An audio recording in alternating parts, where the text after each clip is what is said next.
kita boleh kedatangan Ibu Charlotte Priyatna. Shalom Ibu. Saya, Shalom. kita semua tidak asing lagi dengan Ibu Charlotte karena biasanya Ibu Charlotte tuh viral di WA grup ibu-ibu ya. Dengan message-nya yang sungguh sangat memberkati kita. Ibu Charlotte, saya perkenalkan buat ibu-ibu semua, Ibu Charlotte adalah seorang psikolog dan juga praktisi pendidikan yang fokus kepada bidang anak dan keluarga ya Bu ya. Dan untuk siang hari ini kami bersyukur Ibu bisa ada di tengah-tengah kami. Saya persilahkan waktunya Bu. Oh ya, untuk ibu-ibu semua nanti kalau ada di akhir sesi kita akan ada sedikit waktu untuk tanya jawab. Jadi kalau buat ibu-ibu yang ada pertanyaan, mau bertanya dengan Ibu Charlotte bisa di chat melalui ruang chat Zoom ini atau bisa melalui WA ke Stefani. Thank you semuanya. Silakan Bu. Ya, selamat pagi menjelang siang, ibu-ibu. Saya terima kasih untuk undangan yang diberikan. Saya bukan psikolog, saya pedagog, saya pendidik. Jadi sudah 25 tahun saya mendirikan sekolah. Lalu saya sangat concern di bidang parenting dan karakter. Baru muncul satu buku saya, baru keluar, judulnya Learning to Stop. Jadi bagaimana kita mempersiapkan diri untuk berhenti jadi orang tua. Karena kita nggak selamanya jadi orang tua dalam konteks fungsi, peran. Tetapi memang kalau status tentu kita orang tua sampai kita dipanggil Tuhan. Tetapi di dalam relasi kita, pola relasi kita, kita menuju kepada persahabatan. Karena kita nggak mau anak kita umur 50 tahun masih begini, Ma, minta duit, Ma, saya mau ini, saya mau itu, boleh nggak ya? Nah, kita nggak mau. Artinya anak-anak harus mandiri, ya. Jadi saya bersyukur Tuhan pakai saya untuk di dalam panggilannya ada di tengah-tengah keluarga. Saya mencintai anak-anak, saya mencintai keluarga-keluarga karena saya mengasihi Tuhan dan Tuhan mengasihi keluarga-keluarga. Ya, hari ini topik yang saya akan bawakan adalah cukup itu berapa? Ya, cukup itu berapa? Nah, ini memang sudah bisa dilihatkah tayangan saya? Oke.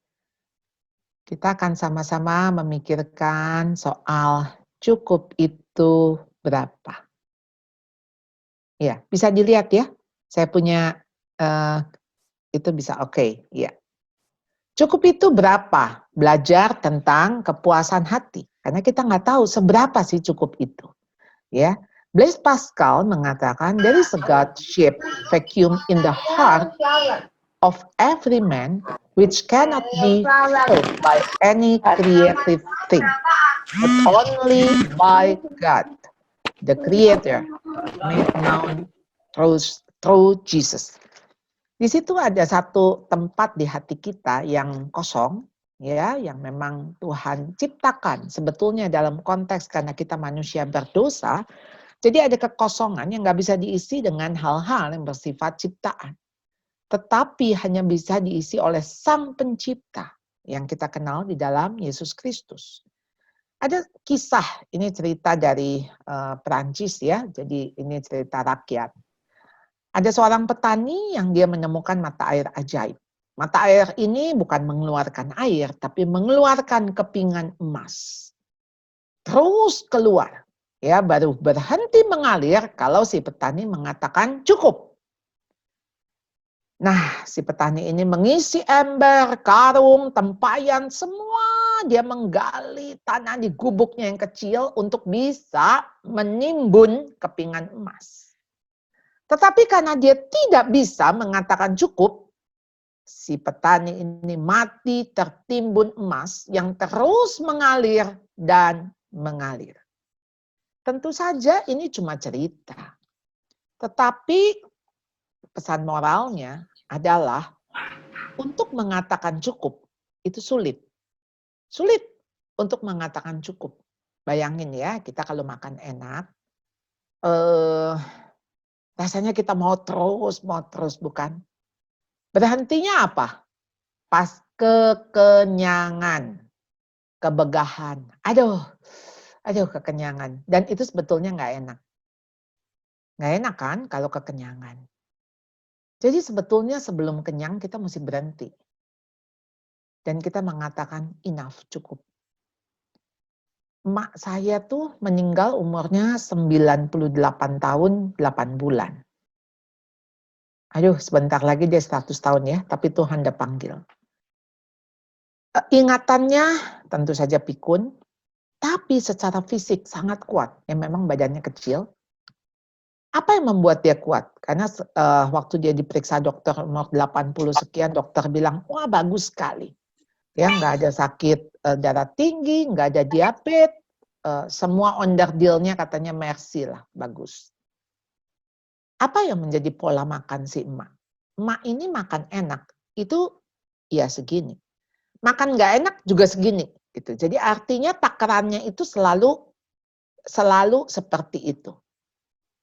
Artinya dia memaintain tubuhnya itu, jadi nggak pernah kelaparan, nggak pernah kekenyangan. Artinya enak nggak enak itu nggak menjadi masalah di lidahnya. Pokoknya ya makan segitu, makan enak segitu, makan nggak enak segitu. Itu kata mama saya. Jadi rupanya itu yang membuat dia, ya artinya sehat kuat, ya cuma kaki saja dan cuma pikun. Nah, saudara, kita akan coba melihat satu bagian Alkitab yang diberi perikop ini diberi judul orang kaya yang bodoh. Dari Lukas 12 ayat 16 sampai 21. Kemudian ia mengatakan kepada mereka suatu perumpamaan. Katanya ada seorang kaya tanahnya berlimpah-limpah hasilnya. Ia bertanya dalam hatinya, apakah yang harus aku perbuat? Sebab aku tidak mempunyai tempat di mana aku dapat menyimpan hasil tanahku. Lalu katanya, inilah yang akan aku perbuat. Aku akan merombak lumbung-lumbungku dan aku akan mendirikan yang lebih besar dan aku akan menyimpan di dalamnya segala gandum dan barang-barangku. Sesudah itu aku akan berkata kepada jiwaku, jiwaku ada padamu banyak barang, tertimbun untuk bertahun-tahun lamanya. Beristirahatlah, makanlah, minumlah, dan bersenang-senanglah. Tetapi firman Allah kepadanya, hai engkau orang bodoh, pada malam ini juga jiwamu akan diambil daripadamu. Dan apa yang telah kau sediakan, untuk siapakah itu nanti?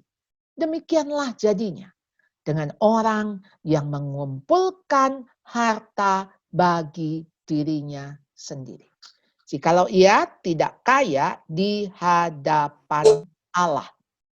Saudara melihat dari perumpamaan ini ketika Tuhan memperingatkan, jangan ada orang yang tamak. Saudara dimulai dari mana sih ketamakan itu? Kalau Anda lihat dari ayat 17 sampai ayat 19, ada berapa kata aku? Ada 13 kata aku. 13 kata aku di sini yang menunjukkan hidupnya hanya untuk si aku. Saudara, di dalam 10 hukum Allah, hukum yang pertama, jangan ada padamu ilah lain di hadapanku. Siapa yang menjadi ilah dari orang kaya ini? Adalah si aku. Jadi ketika ilahnya adalah aku, di mana tempat Tuhan? Jelas Tuhan tidak punya tempat di dalam fokus hidupnya, di dalam menjadi pusat hidupnya, di dalam penyembahan hidupnya. Karena fokusnya, penyembahannya, hanya si aku. Nah, saudara, cukup itu berapa? Di dalam 1 Timotius 6 ayat 8, asal ada makanan dan pakaian, cukuplah. Saudara, kita mengenal sandang, pangan, papan. Bahkan papan tidak disebut. Yang disebut adalah sandang dan pangan. Karena memang kita harus pakai pakaian dan kita harus makan. Saudara, asal ada makanan dan pakaian sebetulnya cukup. Artinya apa? Cukup untuk kamu hidup. Kenapa rumah itu tidak menjadi satu kebutuhan pokok? Artinya asal kamu bisa berteduh, kira-kira begitu. Tapi kekhawatiran orang-orang akan apa? Saudara, Tuhan sudah memberikan satu kalimat di dalam doa Bapa kami. Berikanlah kami pada hari ini makanan kami yang secukupnya. Secukupnya, cukup. Cukup untuk kami makan. Saudara, secukupnya tuh apa sih? Seberapa banyak? Kira-kira tuh segenggam tangan kita. Besarnya lambung kita itu segenggam tangan kita. Jadi saudara, kalau saudara bayangkan, saudara makan, ya ini akhir-akhir ini kan kadang-kadang kita dapat viral orang yang makan, wah sate babi gitu ya, wah makan. Saya cuma melihat, wow itu perutnya segede apa ya. Dan pasti itu ususnya akan kerja keras. Saudara, makanan yang secukupnya adalah ketika saudara merasa cukup, itu sudah cukup. Dan ini menjadi doa. Yang ketika anak saya ketika mau pelayanan ke Papua, malam terakhir ketika kami duduk untuk mendoakan mereka, suami saya cuma berpesan, ingat doa ini. Jadi doa, berikanlah kami pada hari ini makanan kami yang secukupnya. Sebuah contoh doa yang Tuhan Yesus berikan, yang sangat sederhana. Bayangin, kita itu disuruh minta makanan sama Tuhan. Dan untuk hari ini saja. Dan yang cukup. Dan doa itu menunjukkan kita percaya kepada pemeliharaan Tuhan yang sempurna. Jadi, saya ingat sekali di dalam Amsal pasal 30 ayat 8-9, jauhkanlah daripadaku kecurangan dan kebohongan.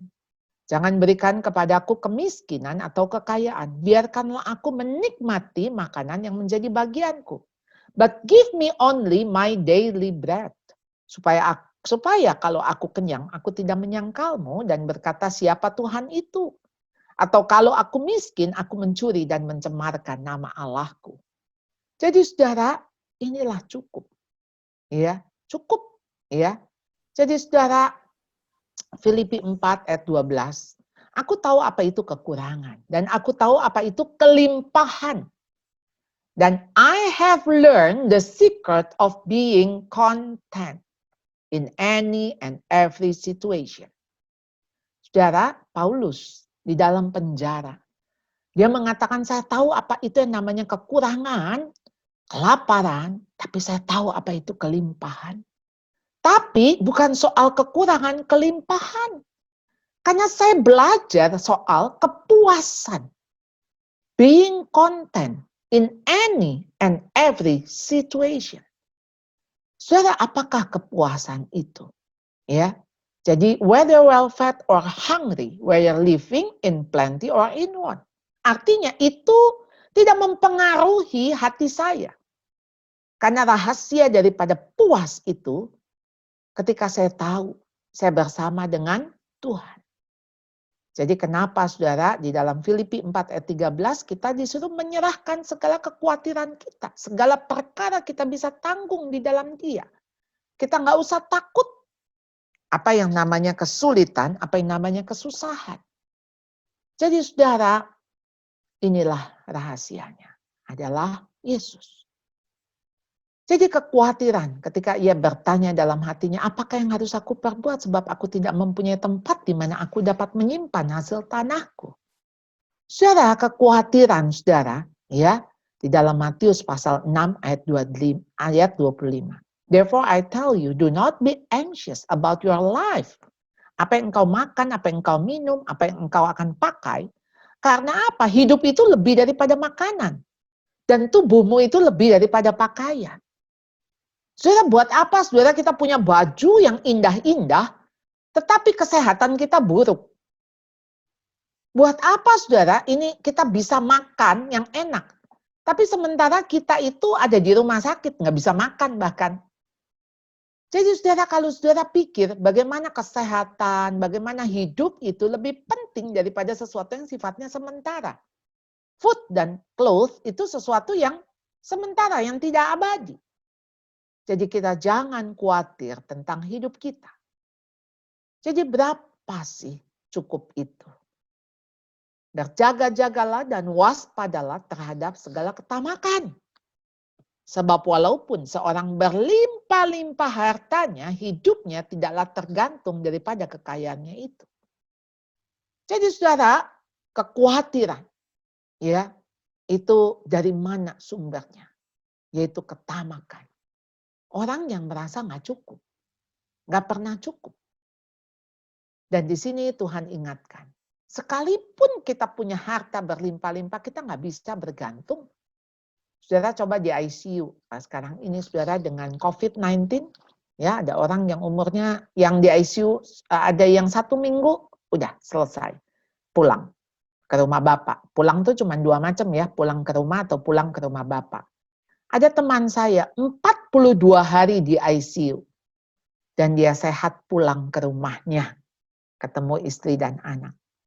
Saudara, hidup kita betul-betul nggak bisa bergantung kepada kekayaan. Kita nggak bisa beli tuh nyawa. Nafas tidak bisa dibeli. Oksigen bisa dibeli. Tapi bagaimana paru-paru kita bisa bernafas? Itu hanya kemurahan Tuhan. With money you can buy a house, but not a home. Makanya yang ada home sweet home. Home, bukan house sweet house. With money you can buy a bed, but not sleep. Berapa banyak orang mau tidur itu harus minum obat. With money you can buy some food, but not good appetite.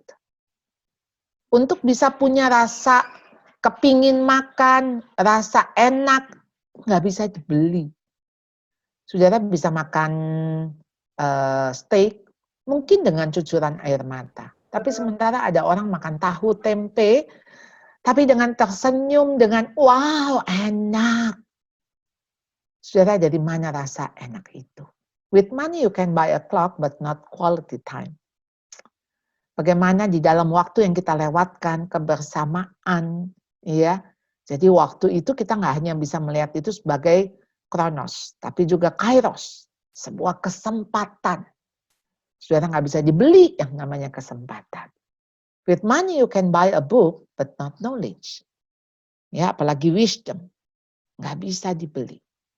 Jadi sebab itu aku akan berkata kepada jiwaku, jiwaku ada padamu banyak barang, tertimbun untuk bertahun-tahun lamanya.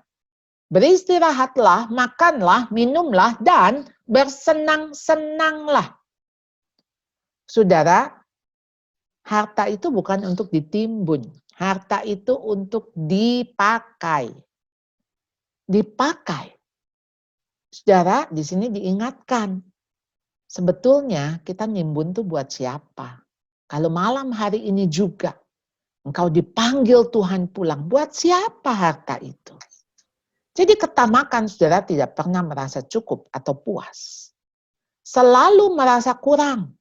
Sehingga berkata, one more, satu lagi. Teman saya mendidik anaknya saudara, dengan cara makan, misalnya anaknya mau makan permen cupa-cup. Mamanya bilang, cuman boleh 10 kali ya. Cuman boleh 10 kali isep, jadi setiap kali dihitung, 1, nanti mamanya tarik lagi, 2, 3, sampai 10. Sampai 10 anak kan selalu bilang, one more please. Mamanya bilang, no, enough, cukup.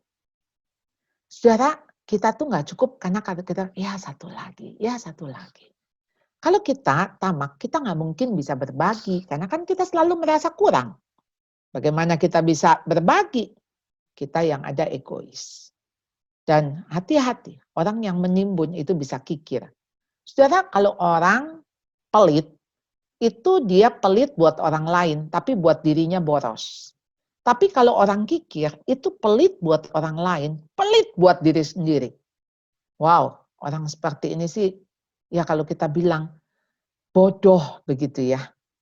Dia punya, tapi dia tidak pakai. Maksudnya tentu untuk ada orang tuh betul-betul ngirit banget gitu ya, ngirit. Ini bukan hemat ya, ngirit sampai maksudnya dia tuh kayak orang susah gitu.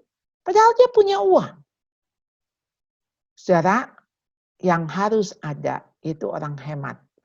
Hemat itu kita pelit buat diri sendiri, artinya kita cukup pakai, tapi kita bisa royal buat orang lain. Ya tentu saja karena kita berhemat, masih ada kelebihan yang kita bisa bagikan kepada orang lain. Ada seorang bernama Andrew Jackson Whitaker, saudara, dia 26 Desember 2002 menang lotre. Anda lihat berapa banyak lotrenya? Ya, $314,900,000 US. 2003 dia menjadi pemabuk berat, dan 2004 bisnisnya bermasalah. Waktu di September cucunya meninggal karena overdosis, 6 minggu kemudian istrinya minta cerai. Januari 2007 rekening banknya dibobol pencuri, dan 2009 putrinya Giger Whittaker Bright meninggal karena overdosis. Lalu dia mengatakan gini, seandainya aku robek saja tiket lotre itu. Saudara. Tapi mereka yang ingin kaya terjatuh ke dalam pencobaan, ke dalam jerat, ke dalam berbagai-bagai nafsu yang hampa dan yang mencelakakan. Yang menenggelamkan manusia ke dalam keruntuhan dan kebinasaan. Karena akar segala kejahatan ialah cinta uang. Saudara, waktu saudara cinta uang, saudara akan tergoda, ya, akan dicobai, akan mendapat pencobaan itu, saudara. Dan pencobaan itu membawa saudara kepada jerat. Jerat yang isinya nafsu yang hampa, yang mencelakakan, yang menenggelamkan Anda ke dalam keruntuhan dan kebinasaan. Seperti apa sih saudara? Nah, gini. Ini cara berburu beruang kutub.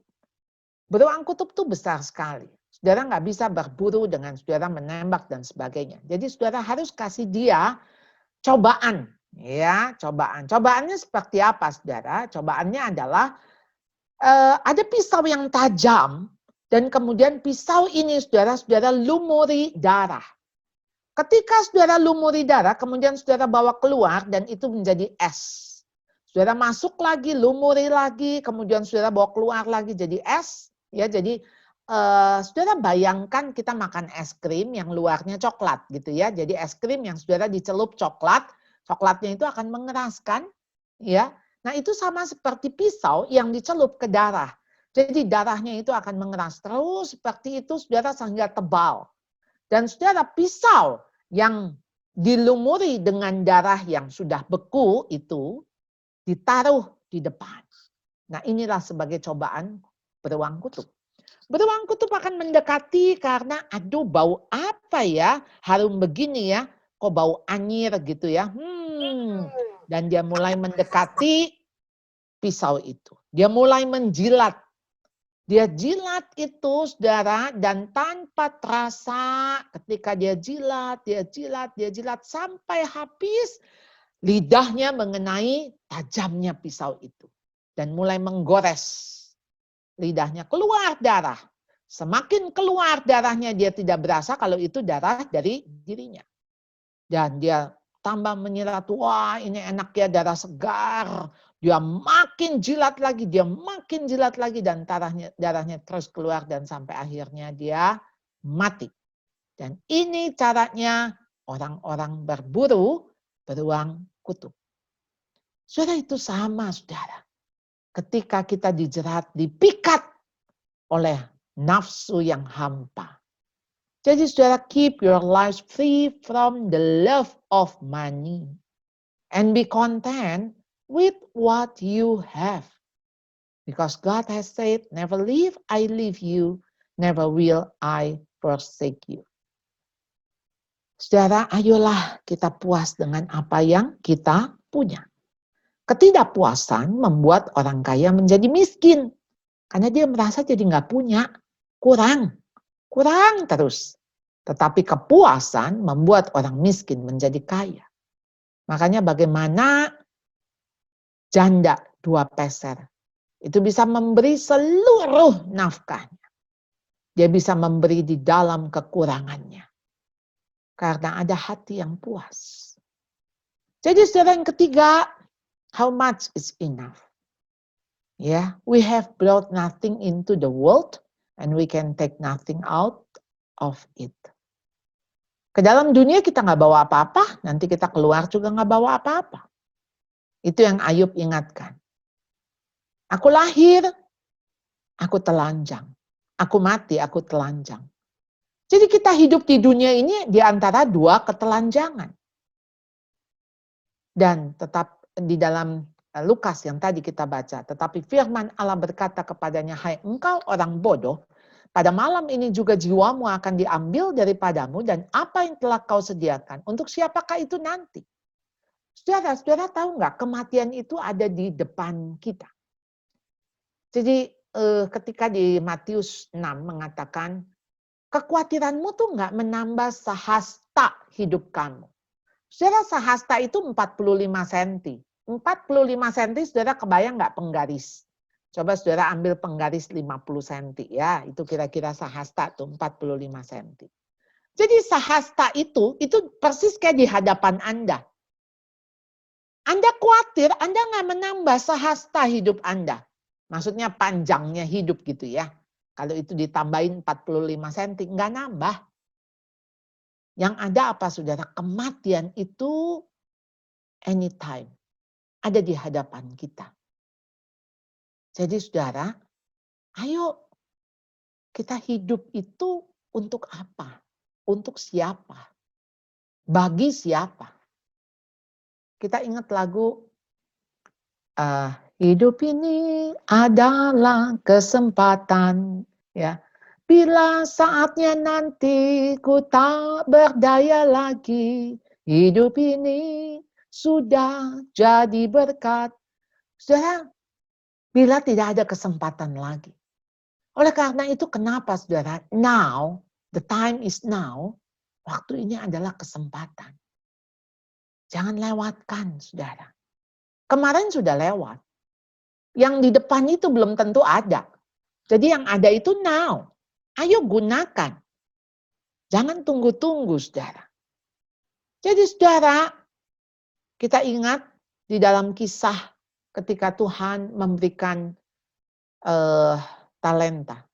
5 talenta, 2 talenta, 1 talenta. Kepada yang 5 dan 2,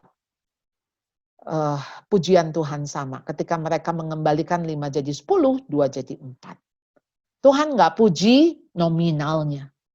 Tapi Tuhan puji orangnya. Well done, good and faithful servant. Hai hambaku yang baik dan setia. Baik sekali perbuatanmu. Saudara, nggak penting berapa banyak yang saudara sudah lakukan. Tapi saudara, ketika saudara lakukan dengan maksimal, saudara lakukan dengan optimal, saudara, pujian yang Tuhan berikan, well done. Finishing well, saudara. Ya, well done, good and faithful servant. Enter into the joy of your master. Saudara, ini yang saya rindukan. Ketika akhir hidup saya, Tuhan mengatakan well done. Kita nggak tahu akhir kita kapan. Anytime, tadi saya sudah katakan. Apakah pas di detik itu, saudara, Tuhan bilang pulang. Sudah selesai. Finish. Saudara, Mazmur 23 ayat 6. Ya, dan aku akan diam di rumah Tuhan. I will dwell in the house of the Lord forever. Saudara, kata dwell ini juga bisa bermakna pulang. Jadi kenapa Mazmur 23 sering dibacakan ketika di pemakaman. Kalau kita lihat film-film di pemakaman pasti baca Mazmur 23. Jadi ketika dikatakan I will dwell in the house. Saya akan tinggal di rumah Tuhan. Dan sebetulnya saat ini kita bersama juga dengan Tuhan. Even when I walk through the darkest valley, I will not be afraid. For you are close beside me. You are with me. Penyertaan Tuhan itu sudah cukup, saudara. Ketika kita hidup, Tuhan menyertai. Dan Tuhan mau kita bersama-sama dengan Dia di akhir hidup kita. Jadi gak usah takut dengan kematian. Kematian itu membuat kita makin dekat sama Tuhan dan kita berjumpa muka dengan muka. Dan Tuhan sudah katakan, I will never leave you nor forsake you. Karena apa? The Lord is my shepherd. I have all that I need. Di sini juga dikatakan, I shall not be in want. Nggak ada apa-apa lagi yang saya mau. Udah cukup. Ya, I lack nothing. Cukup. Udah cukup. Asal punya Tuhan itu cukup. Siapa gerangan ada padaku di surga selain engkau? Selain engkau tidak ada yang kuingini di bumi. Punya engkau cukup. Jadi cukup itu berapa? Asal ada Tuhan cukup.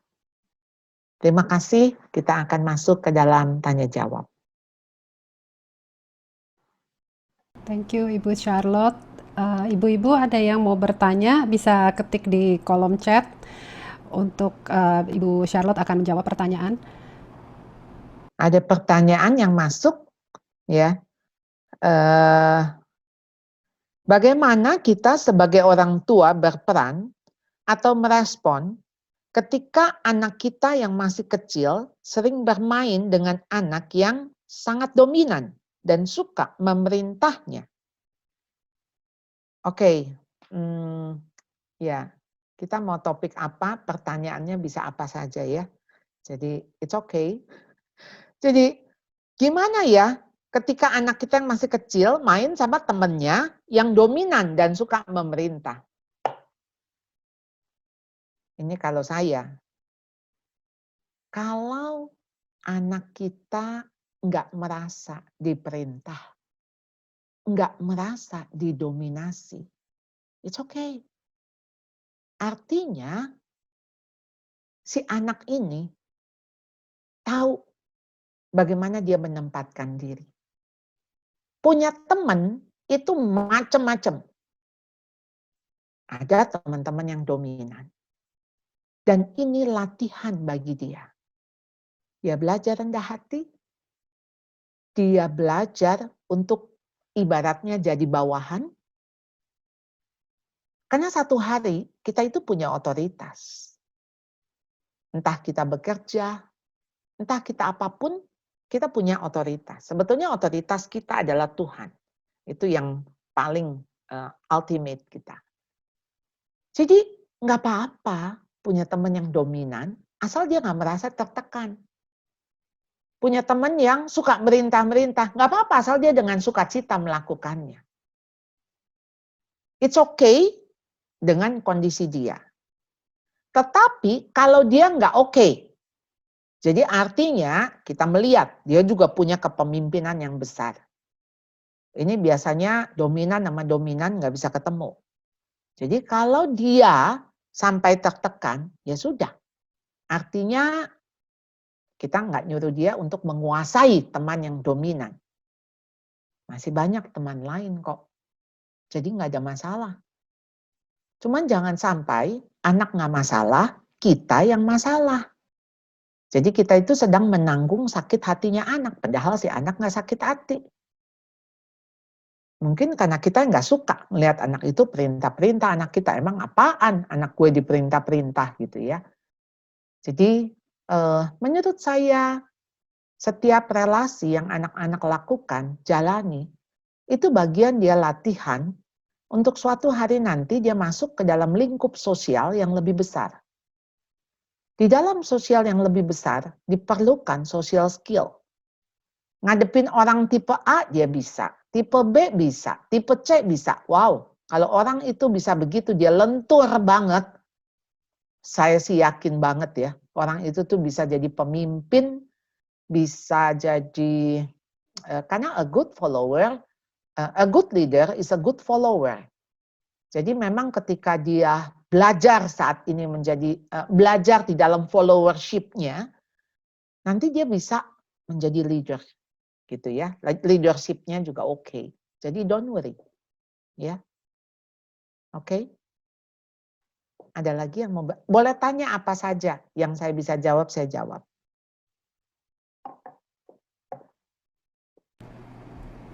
Oke, silakan ibu-ibu masih ada yang mau bertanya.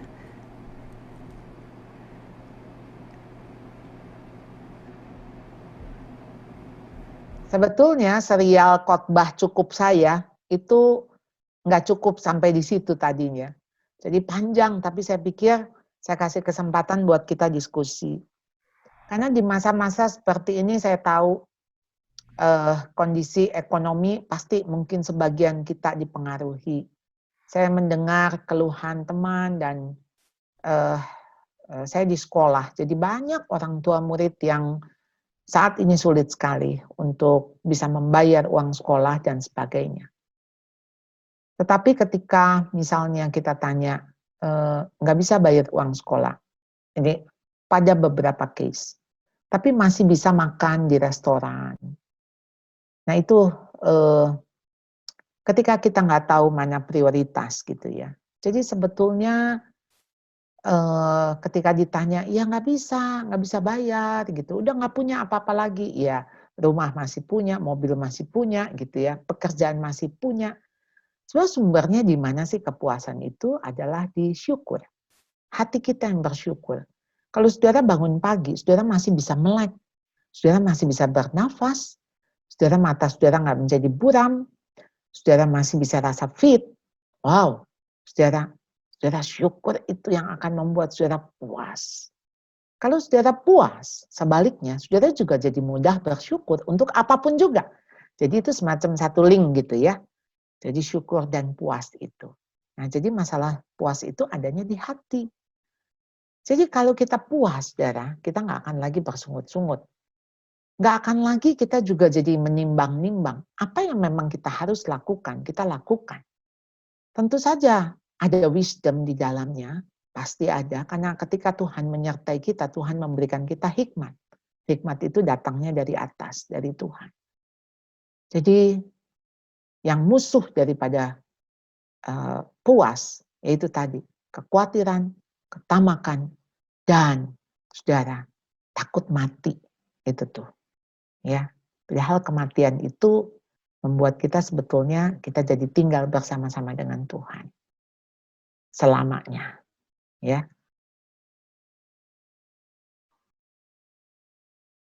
Dan ada pertanyaan? Kalau nggak ada nggak apa-apa. Berarti jelas semua atau sama sekali nggak jelas, ya? Ada lagi Bu, pertanyaannya ada di kolom chat. Oh, ada di chat. Oke. Iya. Kalau uang mulai menipis, belum ada uang masuk lagi, tetap punya faith ya Bu. Kadang kan pikiran worry ada juga. Betul. Saudara gini, bukannya gini, kita itu manusia sampai mati juga bisa takut mati kok. Maksudnya gini, itu sesuatu yang normal, wajar. Ya, jadi gini, khawatir, bisa nggak khawatir misalnya duit tinggal 10.000, ya? Ada khawatir, ada. Nggak apa-apa, it's okay. Ketika Anda masuk, waduh, nanti makan apa ya? Besok bisa masih beli makanan nggak? Tapi saudara, Tuhan bilang begini di dalam Filipi 4 ayat 6 sampai 8. Janganlah engkau khawatir tentang apapun juga, oke? Tentang apapun juga. Jangan khawatir. Tapi apa? Alih-alih kita khawatir disuruh apa? Nyatakanlah di dalam doa. Jadi kalau engkau khawatir, engkau berdoa. Nyatakanlah di dalam doa segala permohonanmu. Permohonan. Jadi kita tuh disuruh datang kepada Tuhan dengan memohon. Dan jangan lupa dengan ucapan syukur. Syukurnya apa? Melihat yang masih ada. Terima kasih Tuhan, masih ada 10.000. 10.000 saya bisa beli apa? Ya, 10.000 masih bisa beli sayur. Udah bikin sayur bening, betul-betul bening gitu ya. Cuman ada sayurnya berapa, ya udah. Pokoknya masih bisa makan. Ya, masih bisa pakai garam. Ya, masih bisa beli nasi, beras, jadiin bubur sepanci. Ya. Jadi artinya apa sih? Kalau engkau khawatir, nyatakanlah di dalam doa dan permohonan dengan ucapan syukur, maka damai sejahtera Allah yang melampaui segala akal dan pikiran kita itu akan memenuhi hati kita. Maka akan ada damai. Ya. Nah, damai itu tuh yang orang di luar Tuhan nggak punya. Karena damai itu tuh yang punya hanya Raja Damai, yaitu Kristus. Jadi apa? Ayolah segala yang suci, segala yang benar, segala yang sedap didengar, segala yang baik, segala yang pikirkan. Jadi jangan pikirin yang, kalau nanti besok nih mati kelaparan bagaimana nih kalau sampai nggak. Saudara, itu tuh iblis tuh, waduh, bisa kasih kita semua gambaran-gambaran yang buruk. Kita kalau dekat Tuhan, tenang. Ini dunia tuh bikin kita nggak tenang. Tapi hanya dekat Allah saja aku tenang. Apa yang saudara bisa lakukan? Saudara bisa berdoa, saudara bisa nyanyi, saudara bisa puji Tuhan, saudara masih bisa buka Alkitab. Lakukan. Lakukan. Selebihnya ada kok yang Tuhan bisa lakukan. Dan Tuhan akan lakukan dengan cara yang kita nggak pikir. Yang nggak terpikir oleh kita. Itu Tuhan sediakan. Dan di situ Tuhan mau apa? Supaya kita punya cerita. Jadi cerita di dalam hidup kita, itu mungkin melalui derita. Derita hidup kita menjadi cerita. Jadi my story is his story. Kalau kita nggak ngalamin begitu tuh nggak ada ceritanya kan? Hidupnya lancar aja. Pagi, siang, malam, begitu lagi, sebulan, 2 bulan, begitu lagi. Apanya yang jadi cerita? Tapi kalau Anda naik gunung, turun lembah, ya, berkelok-kelok, aduh saudara, ceritanya pasti seru. Dan di situ saudara yang namanya mengalami Tuhan. Tuhan itu mesti dialami saudara. Di saat yang senang, saat lancar, kita lupa loh kalau kita tuh bersama Tuhan. Tapi justru di saat banyak apa ya, kalau kita tuh di jalan gitu ya, jalannya lancar, tol, kita kan lupa pegangan ya. Tapi coba deh dikasih jalan yang gajlukan ya, waduh itu jalanannya rusak gitu. Pasti saudara akan pegangan kenceng kan? Karena saudara harus ada sesuatu yang saudara pegang supaya saudara nggak jatuh. Nah jadi memang Tuhan kasih gajlukan dalam hidup kita ya supaya kita pegangan. Kalau enggak jadinya kita lepas dari pegangan yang seharusnya. Ada lagi, coba saya baca di chat ya. Bagaimana mengajarkan anak sejak usia dini tentang merasa cukup? Nah itu tadi yang teman saya ngajarin makan permen 1, 2, 3 sampai 10 cukup. Udah, waktu dia mau lagi cukup. Sebetulnya waktu anak mau lagi, nah ini kita mesti bedakan need atau want. Want itu nggak harus dipenuhi, tapi need harus dipenuhi. Jadi es krim itu pasti want, bukan need. Ya, coklat itu pasti want, bukan need. Nggak selalu harus dikasih. Supaya anak apa? Kamu udah cukup. Misalnya nih kita tahu makan nasi udah cukup. Mami pengen lagi, enak soalnya cukup ya. Nanti malam kita makan lagi. Ya. Bagaimana screening time atau pemakaian gadget yang terbaik bagi anak pada saat anak-anak sekolah? Boleh nggak gadget itu dipakai hanya saat dia belajar? Jadi saat waktu lainnya, waktu dia cari hiburan, dia refreshing dan sebagainya, jangan pakai gadget, jangan online, harus offline. Oleh karena itu anak harus punya hobi. Hobinya tuh jangan main gadget, main game. Ayo create hobi baru. Bisa masak, bikin kue, ya sekarang tuh resep. Boleh aja lihat YouTube, tapi abis itu kan dia doingnya nggak usah ngelihat YouTube. Artinya kita harus dia ada tindakan atau dia melakukan gitu ya. Jadi misalnya begini, oke dia mau mulai olahraga, ya. Jadi dia pakai panduannya pakai YouTube. It's okay, tapi artinya dia tahu ada doing. Jadi dia bukan cuma nonton, duduk, pasif. Ya, dia aktif. Ayo saudara, anak-anak harus dibikin seperti itu. Bagaimana mengatakan tidak secara baik supaya anak mengerti? Nggak usah pakai marah-marah, nggak usah pakai bentak, nggak usah pakai suara kenceng. Anda cuma katakan no. Dan itu konsisten. Iya di atas iya, tidak di atas tidak. Lebih daripada itu, berasal dari si jahat. Jadi artinya tentu kita kalau pelin-pelan, kadang iya, kadang enggak. Nah itu kan juga anak-anak juga melihatnya bagaimana. Itu kita ragu-ragu. Ya orang yang mendua hatinya gitu ya. Jadi kita tuh jangan ragu gitu. Sebentar iya, sebentar. Jadi Anda sendiri harus firm. No is no. Sekalipun dia tuh ngamuk. Sekalipun dia merengek. Atau dia memelas, apalagi anak-anak yang yang manipulatif. Dia bisa, please mami baik, cantik. Nah, Anda jangan tergoda. Ya, jadi Anda harus, makanya disiplin itu sesuatu yang membuat Anda sebetulnya firm. Ada batasan. Ya. Jadi bilang aja tidak. Kenapa nggak boleh? Ya, karena mama tahu ini yang terbaik buat kamu. Sekalipun kamu tidak mengerti. Ya. Kalau Anda bisa jelasin alasannya kenapa Anda mengatakan tidak. Tapi kalau Anda nggak bisa jelaskan, Anda cuma bilang, ini yang the best, sekalipun kamu tidak mengerti. Satu hari kamu bisa mengerti kenapa mami ngomong tidak.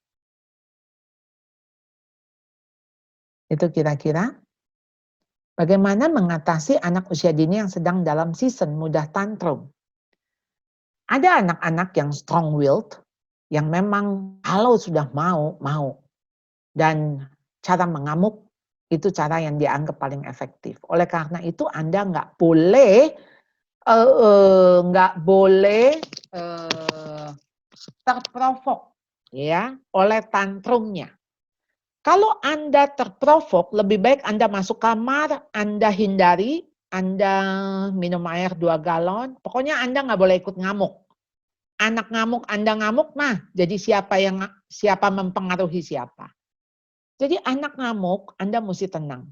Karena itu cara Anda bisa menenangkan dia.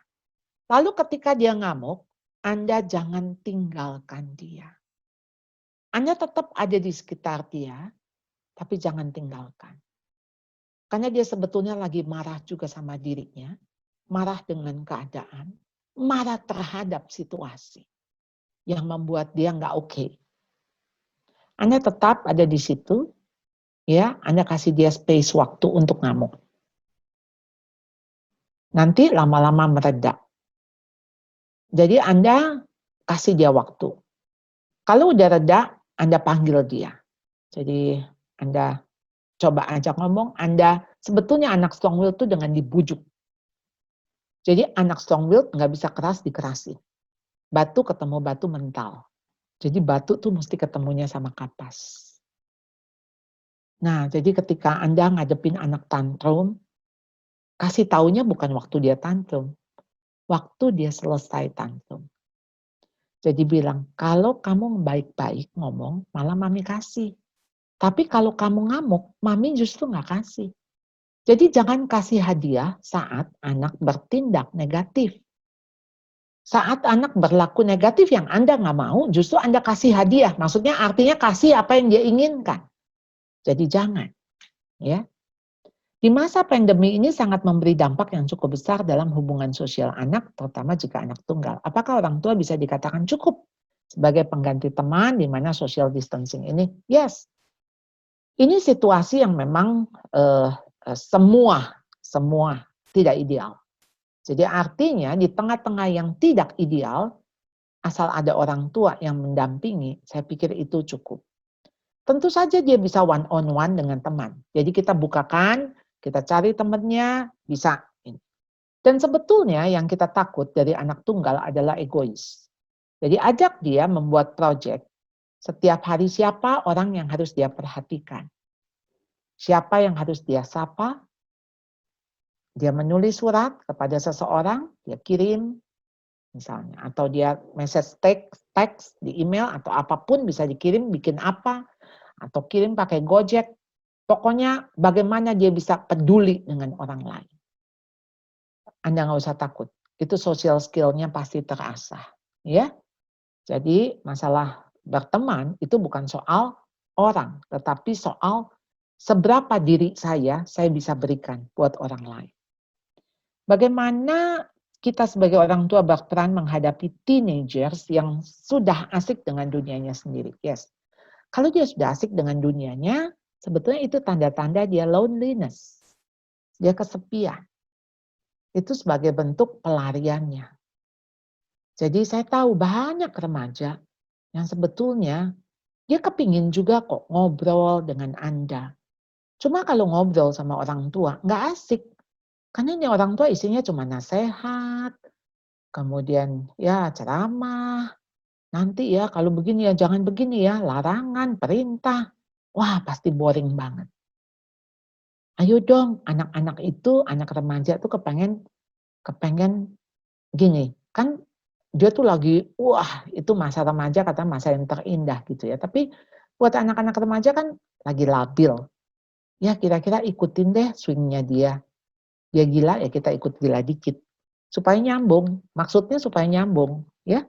Jadi kalau Anda punya remaja, tujuan Anda bagaimana memenangkan hatinya, bukan menyenangkan hatinya. Memenangkan hatinya. Kalau memenangkan hatinya, Anda mau menang, Anda mesti kalah, mesti mengalah supaya hatinya bisa dimenangkan. Ya, kalau Anda nggak mau kalah, boro-boro Anda bisa menang. Bagaimana cara mengajarkan anak atau mendisiplin anak tanpa menimbulkan trauma atau luka di hati anak? Saudara bicara disiplin, Ibrani 12. Itu ayat 5 sampai 11. Jadi apakah ada ya seorang ayah tuh yang tidak menghajar anaknya? Kalau ayah dia mengasihi anaknya, pasti dia akan pukul, dia akan sesah, dia akan maksudnya akan melakukan kekerasan, konteks kekerasan, pukul, hajaran, disiplin. Dan memang tiap-tiap ganjaran itu tidak mendatangkan sukacita, tetapi duka cita. Ya. Tetapi itu akan menghasilkan buah kebenaran dan damai bagi mereka yang dilatih olehnya. Ibrani 12 ayat 11. Jadi saudara, nggak ada disiplin tuh enak. Semua disiplin menyakitkan dan memang tujuannya untuk sampai sakit hatinya. Sakit hatinya untuk apa? Untuk bertobat. Tujuannya adalah pertobatan. Jadi saudara nggak boleh mendisiplin motifnya balas dendam. Nggak boleh disiplin motifnya rasain loh supaya kapok, nggak boleh. Karena saudara mendisiplin tuh karena saudara mengasihi. Jadi siapa yang membenci tongkat itu membenci anaknya. Siapa yang nggak pakai tongkat itu membenci anaknya. Bayangin saudara benci anak kalau saudara nggak pakai tongkat. Maksudnya kalau saudara nggak mendisiplin. Kenapa saudara? Karena saudara nggak peduli mau hidupnya hancur. Jadi di dalam buku saya tuh saya ingat sekali ada sebuah cerita, mungkin ini cerita, ada seorang anak tulis surat dari penjara. Dia bilang, "Ma, dulu waktu aku bohong, mama nggak marahin aku. Waktu aku mencuri, malah mama melindungi aku. Waktu aku begini, maksudnya mama bela aku gitu loh. Dan akibatnya dia ada di penjara." Betapa maksudnya pemuda ini sangat menyesali apa yang dilakukan mamanya, kenapa sih kok mama nggak disiplin saya gitu loh. Karena kan disiplin dunia lebih menakutkan, yaitu penjara. Jadi kalau kita tahu anak ini, dia bersalah. Jadi gini, kesalahan itu harus dilihat dua. Satu kesalahan yang karena kelemahan. Kelemahan berarti nggak sengaja, nggak ada motif. Misalnya dia pecahin gelas. Karena nggak sengaja kesenggol. Anda nggak usah marahin, orang nggak sengaja, dia juga nggak lihat di situ ada gelas, kita cuma bilang hati-hati, ya. Lalu kemudian misalnya gelasnya pecah, ya sudah konsekuensinya kamu pakai gelas plastik gitu ya, supaya nggak pecah lagi gitu. Ada konsekuensi, it's okay, dan nggak usah dimarahi. Kesalahan yang karena kelemahan. Yang kedua, kesalahan yang karena kejahatan. Ada motif jahat di sini. Misalnya dia bilang, mama mau kasih nggak coklat? Kalau nggak kasih, aku pecahin ini gelas. Aku banting ini piring. Nah, kalau yang kayak gitu Anda mesti disiplin. Kalau Anda biarkan, ya udah deh makan nih coklatnya deh. Daripada dia pecahin piring, saudara, yang dia tahu perbuatannya tuh benar. Dan cara untuk bisa mendapatkan apa yang diinginkan adalah dengan dia melakukan kejahatan. Kalau dia ancam begitu, nanti mamahnya nurut. Saudara jangan sekali. Maksudnya jangan sampai saudara, ini yang ada mah terbalik kadang-kadang ya. Ada kesalahan yang karena kelemahan, wah saudara marahin habis-habisan. Nah itu tuh yang bikin anak luka hati. Ya, ayo saudara, saya jadi ingat cerita. teman saya. Dia bilang dia baru pulang, capek, dia duduk di ruang tamu. Lalu anaknya masih kecil, 4 tahun, dia buka kulkas, dia ambil minum, maksudnya buat papahnya gitu ya. Tapi rupanya itu kepenuhan. Jadi airnya kepenuhan waktu dia jalan, itu karena goyang-goyang mulai tumpah dan akhirnya pecah. Anak itu menangis. Papanya marah. Kamu ngapain ambil air? Buat papa. Kan aku lihat papa capek, aku mau kasih buat... Oh, sebelumnya papanya marahin. Tuh kan, kamu ambil air, nggak hati-hati, sehingga pecah, bla bla bla bla bla. Baru anaknya ngomong, aku mau kasih papa. Baru teman saya ini betul-betul ya hatinya jadi hancur ya, karena sebetulnya apa yang dilakukan anaknya motifnya baik untuk si ayah. Tapi ya memang namanya juga anak-anak, bisa salah. Dan masih boleh salah, ya siapapun kita ya, kita juga manusia masih bisa salah. Asal salah itu dalam bentuk sebagai kelemahan manusia dan memang Adalah harus good boy. iya. Oke. Ada lagi? Cukup? Bu, ada satu pertanyaan terakhir Oke. akan ditanyakan oleh Ibu Hera. Silakan Ibu Hera. Iya.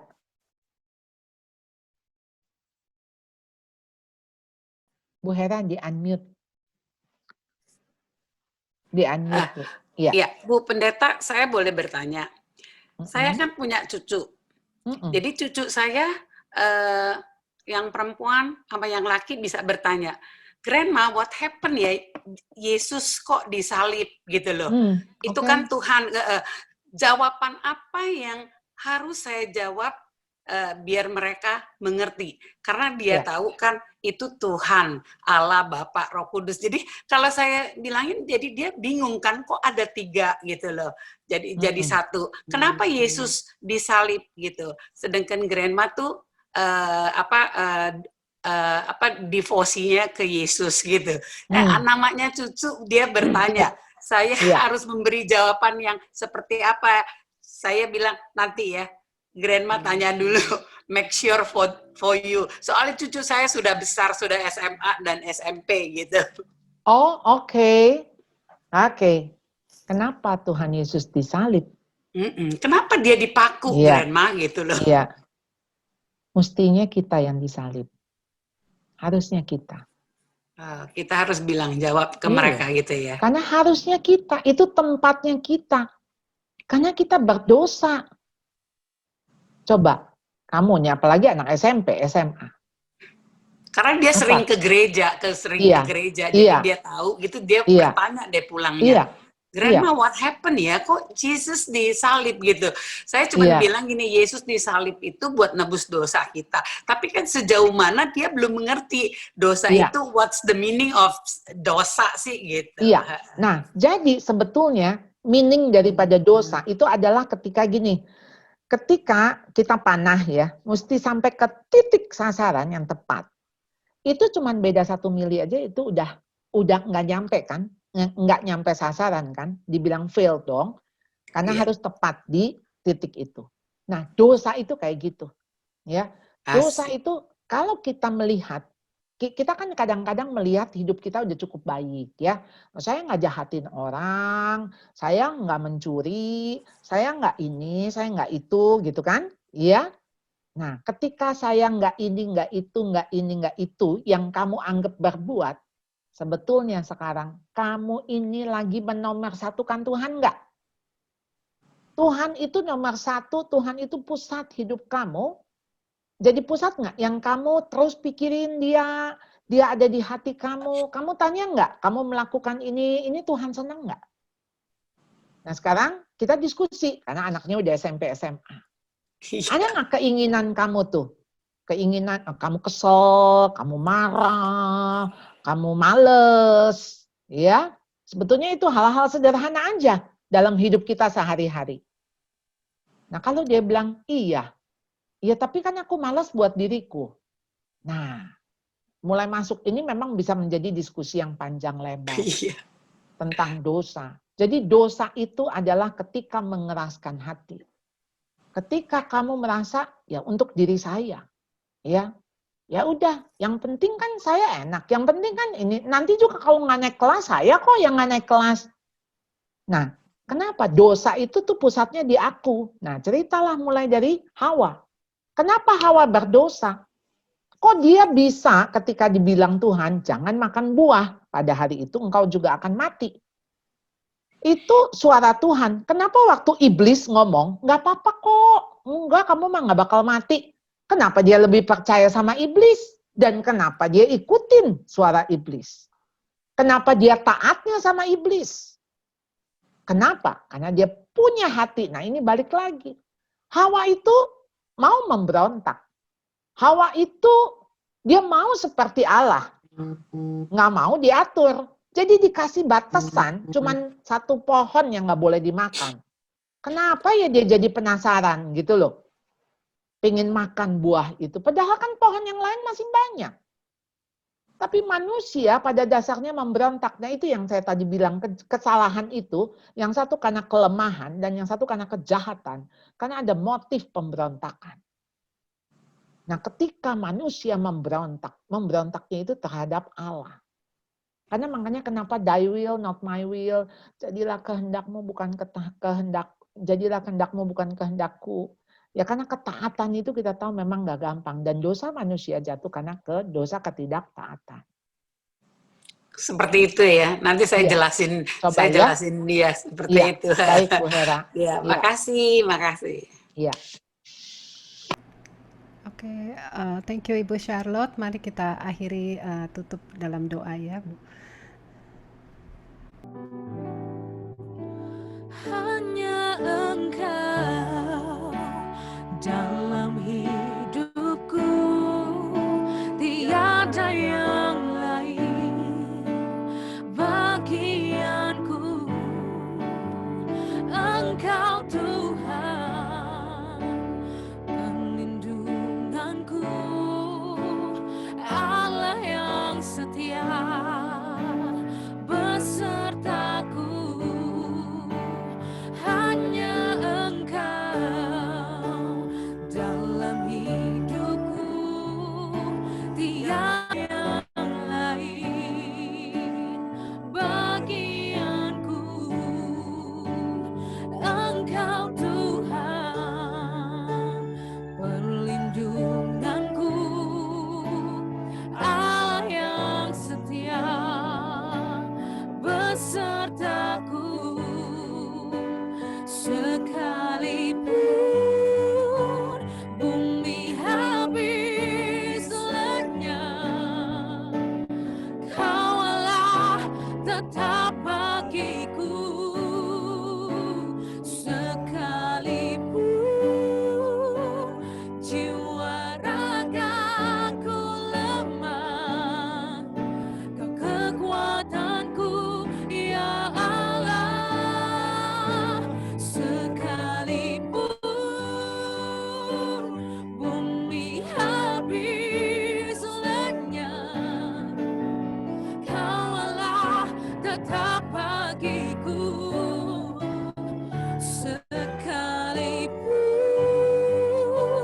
jiwa ragaku lemah, Kau kekuatanku, ya Allah.